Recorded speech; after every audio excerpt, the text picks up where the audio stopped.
अब बहुत लोग जमीन का पुराना कागजात लेकर घूम रहे हैं, तो आपको जो है ना, आपके पास जो पुराना कागजात है उसका अधिकार क्या है ये पता होना चाहिए।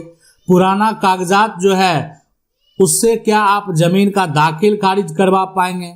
दाखिल खारिज, अगर आपका जमीन का दाखिल खारिज 50 साल से नहीं हुआ है, 50 साल से, तो क्या ये दाखिल अब हो सकता है? तो यानी क्या क्या करना होगा, यानी ये सारा करवाने में पुराना नया, यानी कोई जमीन का पुराना कागजात है, अब पुराना कागजात का म्यूटेशन आपको करवाना है।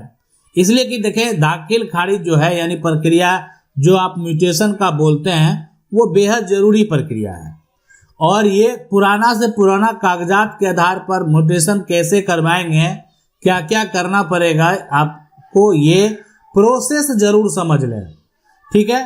तो अभी यानी सबसे पहले क्या करना है ये समझ लेते हैं और उसके बाद क्या करना है। तो पहले जरूरी कागजात जो है आपको इकट्ठा करना, सबसे पहला जरूरी कागजात। अब ये कौन कौन सा कागजात होगा इसको देख लेते हैं।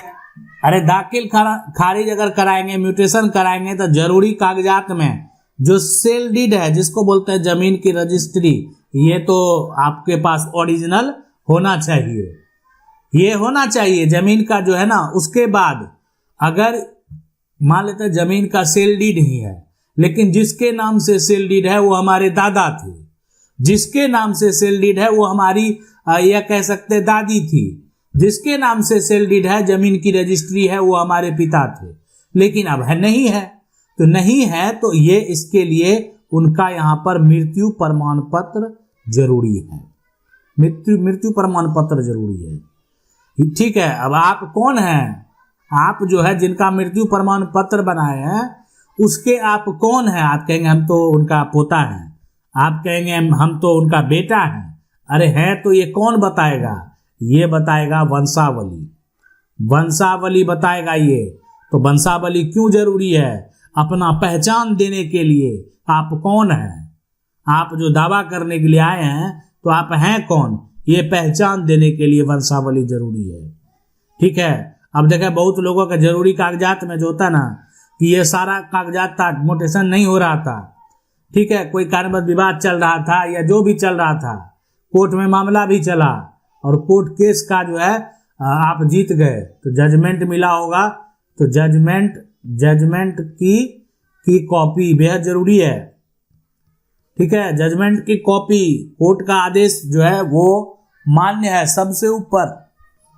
तो अगर किसी प्रकार का कोई जजमेंट है तो वो जो है जरूर लाएं, ठीक है। जजमेंट का बात नहीं है, खतियानी जमीन है तो खतियान तो होना चाहिए, खतियान होगा तभी तो आगे कुछ करेंगे, खतियान नहीं होगा तो कहाँ से कुछ करेंगे। तो कौन सा खतियान होगा? तो देखें दो खतियान है वर्तमान में, ठीक है। एक यहाँ पर जो है वो कैडेस्ट्रल है और रिविजनल है, दो खतियान है, पहला और दूसरा।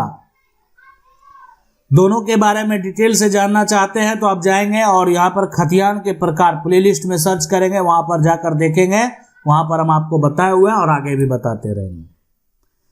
तो ये हो गया। उसके बाद ये सारा करने के बाद, ठीक है, जमीन का रसीद कभी कोई कटा होगा पुराना वाला वो ले लेंगे, ठीक है।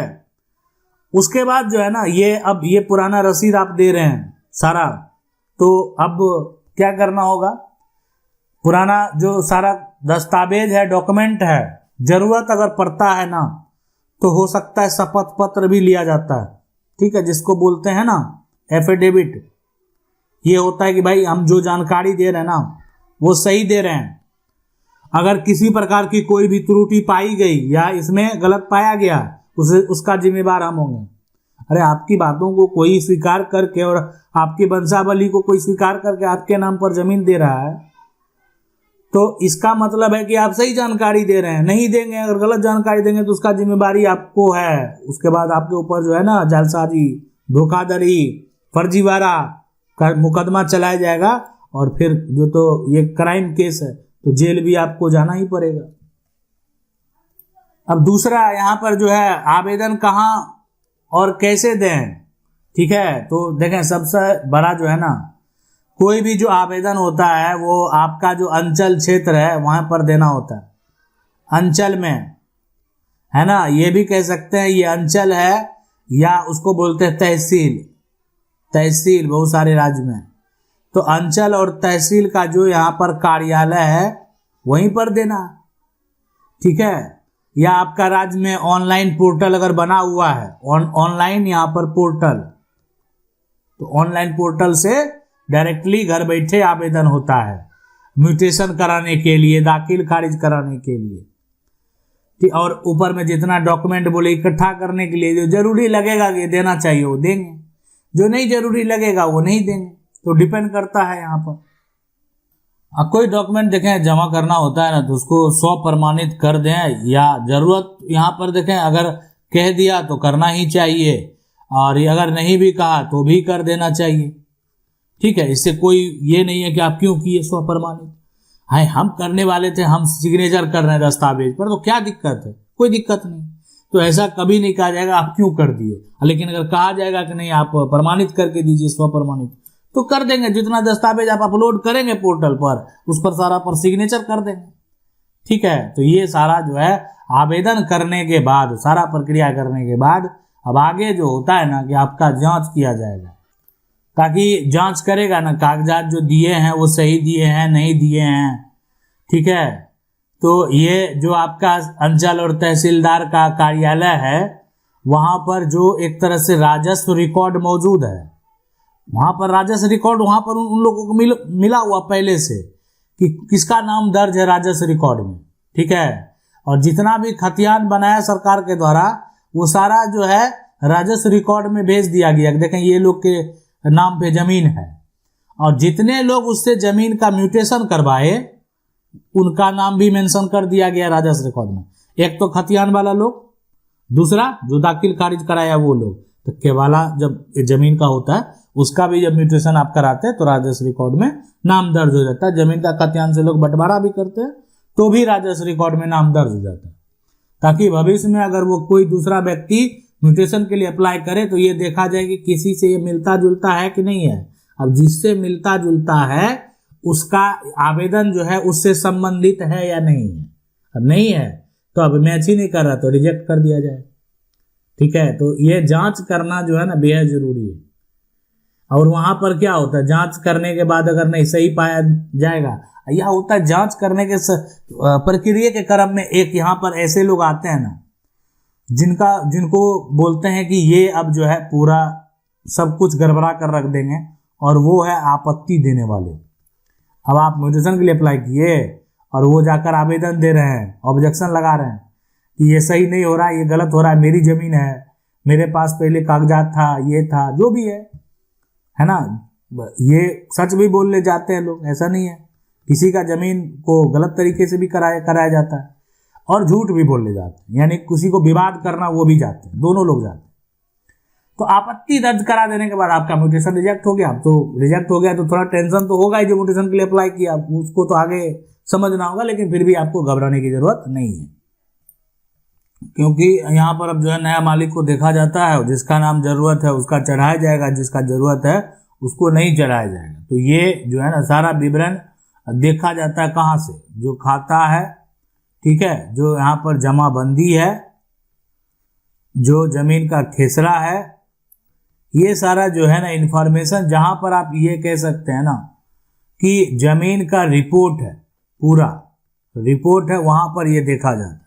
और वहां पर नाम को चढ़ाना, नाम को हटाना, ये प्रक्रिया किया जाता है। यानी जो लोग म्यूटेशन के लिए अप्लाई करते हैं, अगर उसका म्यूटेशन हो गया तो उसका नाम चढ़ाया जाएगा, और जिसके जमीन में से जमीन को घटाया गया उसके नाम को हटाया जाए। तो ये होता है। अलग अलग स्थिति में क्या जोड़े, सबसे बड़ी बात कि अलग अलग स्थिति की अगर बात करें, सबसे पहले तो खरीद बिक्री, ठीक है, यानी जो अलग अलग स्थिति है उसमें सबसे पहले जो बात करेंगे वो खरीद और बिक्री, ठीक है। उसके बाद जो है यहाँ पर उत्तराधिकार, ठीक है। उसके बाद विभाजन, उसके बाद यहाँ पर जो है कोर्ट आदेश। तो ये सारा जो आप प्रक्रिया देख रहे हैं ना, मतलब ये सब ऐसा दस्तावेज है, देखें कि जरूरत पड़ने पर जो खरीद बिक्री किए हैं, कोई उत्तराधिकार वाला साक्ष्य है ना, विभाजन बंटवारा कोई करता है ना, दिखाता है देखें बंटवारा किए हुआ, तो या कोर्ट का आदेश है, तो ये सब जो कागजात है ना, ये सब आपको वहां पर दिखाना है। अब इसको दिखाकर कोई जो है आपत्ति जो है विवाद होने पर भी इसको दिखाता है, यानी अगर किसी प्रकार का विवाद हो गया है तो भी लोग ये दिखाते हैं। जैसे मतलब कि आपस में विवाद हो गया, कोई कारणवश विवाद हो गया, तो उस सिचुएशन, उस कंडीशन में क्या होगा कि यहाँ पर दिखाएगा कि देखें जो है ना, यह आपत्ति कोई दर्ज करा रहा है, विवाद लड़ाई हुआ, आपत्ति दर्ज कराने चला गया, तो क्या दिखाएगा, दिखा रहा है मेरा देखें सर कोर्ट का आदेश है, कोर्ट का आदेश। तो जैसे ही जो है ना तहसीलदार हो या अंचलाधिकारी हो, राजस्व अधिकारी हो, जो भी है वहाँ पर, वो जैसे ही देखेंगे कोर्ट का आदेश, तुरंत इसको रिजेक्ट करो, इसको हटाओ, ठीक है। तो यानी उसको जो है ना रिजेक्ट कर दिया जाएगा, उसको हटा दिया जाएगा, ये जो है ना पूरा प्रक्रिया किया जाएगा।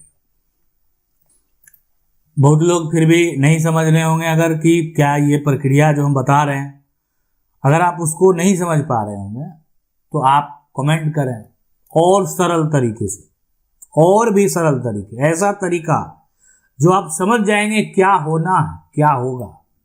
तो इसलिए एकदम बिल्कुल सरल तरीका को आप समझेंगे। अब है बहुत सारे लोग जो है ये सोच रहे होंगे पुराने कागजात जो जमीन का है, आपका दादा परदादा वाला कागजात अब नहीं मिल रहा है, नहीं मिल रहा है तो उसके लिए क्या कोई नियम कानून है?